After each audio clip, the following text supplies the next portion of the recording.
Bringing you the very latest from across the nation and around the world, this is your Primetime News Bulletin. A very good evening, I'm Shane Silva. And I'm Nicola D'Zoiza. Egyptian Prime Minister Hazem Al-Beblawi has commenced work on forming a new cabinet a week after Mohamed Morsi was ousted by a military coup. The News First International Desk will have more details on the situation in Egypt. Before that, let's take a look at tonight's headlines.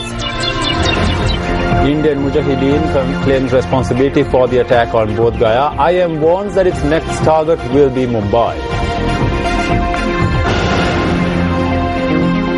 The Lanka Private Bus Owners Association to go on strike from midnight. Minister of Transport says that he will disrupt the strike.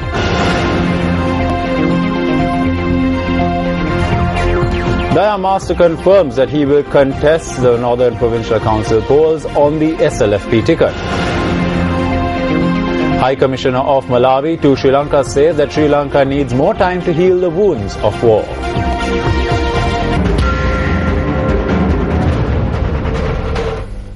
"25 families in the Wattawala area in Nuwara have been evacuated to safe locations due to heavy rains in the area. Nuwara District Secretary DPG Kumarasiri said that vehicular movement along the Hatton-Nuwara Road came to a standstill due to landslips. Meanwhile, the Department of Meteorology warned that wind speeds along the coastal area from Putlam to Hambantota via Galle could reach up to 80 km per hour. The Deputy Director of the department, S.R. Jayasekara, said that those seas can also be expected, and therefore naval and fishing communities should be cautious when setting out to sea. The southwestern parts of the country will experience rains and strong winds. This condition could prevail over the next 2 days as well. The central, Sabragamo, western and southwestern parts of the country will experience rains. Strong winds can be expected in the western and southern coastal belts. Although it will not be as severe as before, wind speeds could reach 80 km per hour and could be accompanied by rain.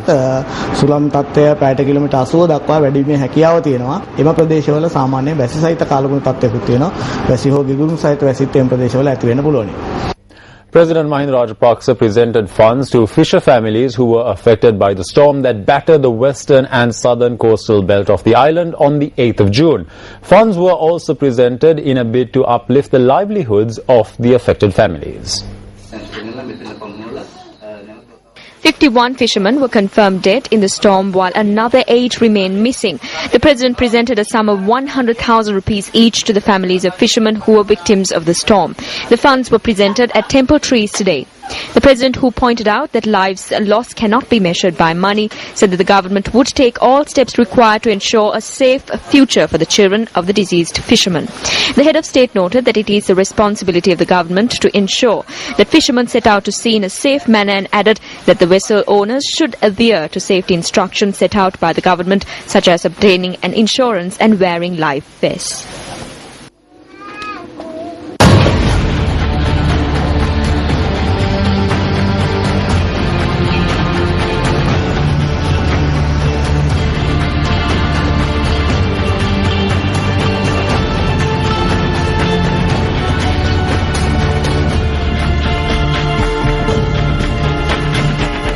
These photographs were of the aftermath of the serial explosions at Bodh Gaya in India on Sunday. The Indian Mujahideen that carried out the attack have said that their next target is Mumbai. This warning was issued on the social media network Twitter by the extremist group. The Hindustan Times reported today that the Indian Mujahideen had said that the next attack would take place in 7 days and had challenged the Indian government to prevent it. India's Central Bureau of Investigation has commenced investigations to determine the ownership of the Twitter account registered in Canada. Meanwhile, 4 persons arrested by the Patna police on suspicion of involvement in the incident have been released owing to the lack of evidence. Indian media reports said that all of the suspects who were arrested are in their 20s. Latest media reports indicate that the investigation into the attacks has been handed over to the Central Bureau of Investigation based on a request made by the Bihar state government. 2 monks hailing from Tibet and Myanmar were injured in the series of explosions on Sunday in Bodh Gaya. The premises of Bodh Gaya that were closed off temporarily following the explosions have been opened. Meanwhile, India's Congress Party leader Sonia Gandhi and Home Affairs Minister Sushil Kumar Sindhi visited Bodh Gaya to inspect the damage caused to the temple town. The Congress leader's visit follows allegations from India's opposition parties that there had been insufficient security at Bodh Gaya. इस तरह के blast होना We need to think about these explosions. A number of teams, including the state police, have been deployed to conduct investigations. The Bihar state government had requested the centre to hold a national-level investigation. The centre accepted this request and commenced investigations last night. It is only through this that the true suspects can be arrested. Now we are hoping to take more time and arrest the true suspects instead of attacking the innocent. कल बिहार सरकार ने भारत सरकार को लिखा कि ये पूरा investigation है. Moving back to news from here at home, a group of private bus owners are preparing for a strike action demanding that bus fares be revised in accordance with the national policy.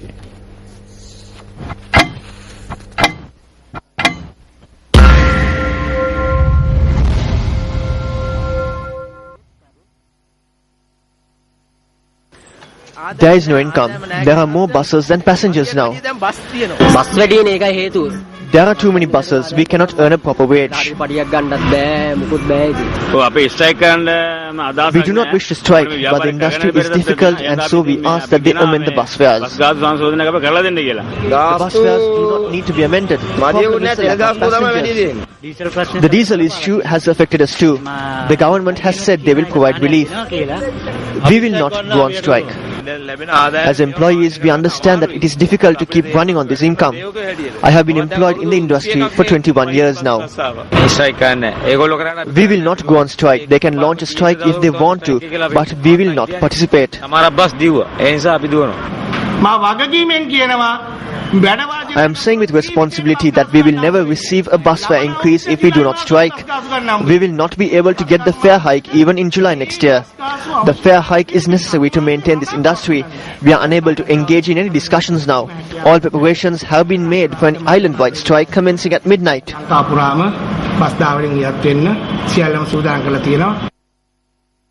We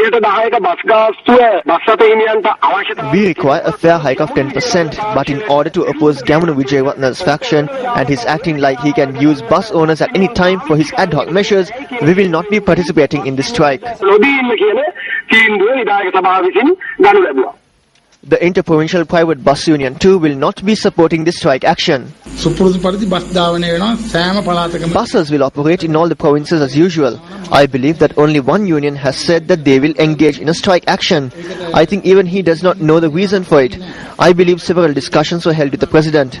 I believe he is initiating the strike action when he has not participated in any of the discussions. Bus owners will be inconvenienced by what he is doing.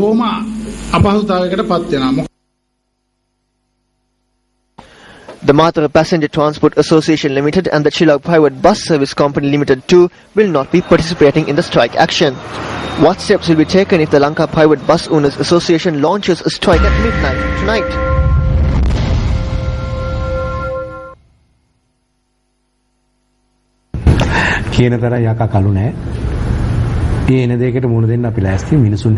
Come what may, as people, we are prepared to face anything. It was a decision we took in good conscience. We were prepared to strike a balance between the bus industry and the passenger. We could not burden the people. The passenger is the bus owner's customer. I will never be afraid to face the strike. I will always attempt to weaken the strike. 17 companies and 5 unions have pledged their support to me. While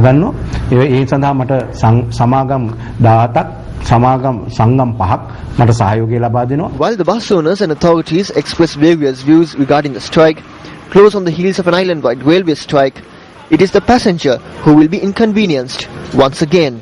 If they increase the bus fares, the passengers will be inconvenienced further. Close on the heels of the railway strike, this is like the man who fell off the tree being gored by the bull. The MPs and ministers are not saddened by this. There are no steps that they can take. Let's now take a look at the newspaper cartoon of the day, which we selected from amongst today's English newspapers.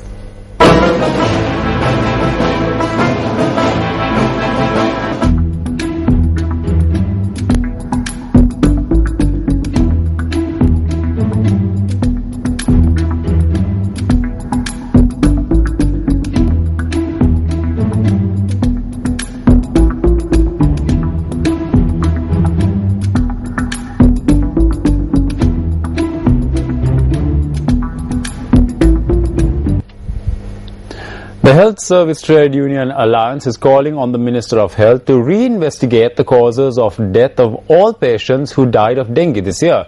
The chairman of the alliance, Saman Ratnapriya, says that they are asking that the step be taken owing to the substandard quality of the Dextran 40 solution which is provided to dengue patients. The Dextran 40 solution is used to save patients who suffer from a chronic decline in their platelet count after contracting the dengue virus. Health trade unions revealed at a media briefing convened on Monday that the solution contains some sort of particle. However, convening a media briefing yesterday, health authorities charged that the revelation was baseless and that faults could arise with the solution if it is stored incorrectly. Health authorities said at this media briefing that they had also instructed hospitals not to use the solution if such faults arise.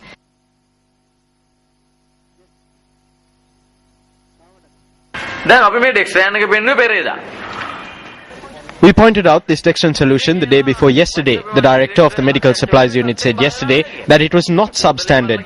Can you say if the quality is substandard or not by looking at the bottle without conducting an investigation? It is clear that they are speaking to protect the pharmaceutical companies. Nevertheless, health authorities said at a media briefing convened yesterday that as this could be an act of sabotage, investigations have been handed over to the Criminal Investigations Department. CID එකට පරීක්ෂණ දෙනවා කියලා දින CID එකට පරීක්ෂණ කරන එක හොඳයි. ඒකද වගකීම? They say the CID will investigate. It is good that it is being given to the CID. Is it their responsibility when something like this is pointed out? When this is pointed out, their responsibility is to conduct an inquiry and submit a report. They must make public their decision. If one of the pieces inside this makes its way to the heart through a blood vessel, then death is certain for the patients. 42 people died as a result of dengue this year. We ask that the Minister of Health take steps to see how many people the Dextran solution was administered to. By exhuming the bodies, we can determine what the true cause of death is. හොයන්න පුළුවන් මේක. ඒ ඩෙක්ස්ට්‍රෑන් දීපු ලෙඩ්ඩුන්ගෙන් ඇත්තටම මිය ගිහිල්ලා තියෙන්නේ මොන කාරණා උඩද කියලා. News First made inquiries from the Secretary of the Ministry of Health, Dr. Nihal Jayatilaka, regarding this issue. He said that officials of the Health Ministry made clarifications at yesterday's media briefing following a thorough investigation into the Dextran solution. Dr. Jayatilaka said that these officials were the authorities on the subject and that even if he could conduct an investigation, the investigation should be carried out by the relevant authorities. Meanwhile, the chairman of the Viharagama Civil Defence Committee was arrested on suspicion of excavating for treasure in the Madirigiriya area in Polonnaruwa. The suspects had been digging for treasure inside a house located in the Madirigiri area in Polonnaruwa last evening. According to our correspondent, the suspects had been digging a 9-foot hole into the ground inside the house. The excavation was carried out in the house of the chairperson of the Viharagama Civil Defence Committee, and he is among the 4 persons who was arrested in connection with the incident. The other 3 suspects are from the Diyasempura and Palubaddama areas. Over the recent past, incidents of digging for treasure and the theft of archaeological artifacts were reported from various parts of the island. The heist at the National Museum in Colombo, the Chaitya at the Galtham Mandya Ancient Viharya in Buttala destroyed, excavations at the Tirukovil Mottagala Mahachaitya in Ampara, Chaitya of the Uva Parnagama Viharya damaged, a moonstone at the Herat Halmillava Rajamaha Viharya in Kapitikollava destroyed, treasure hunters damaged several kovils in Kalavanchikudi.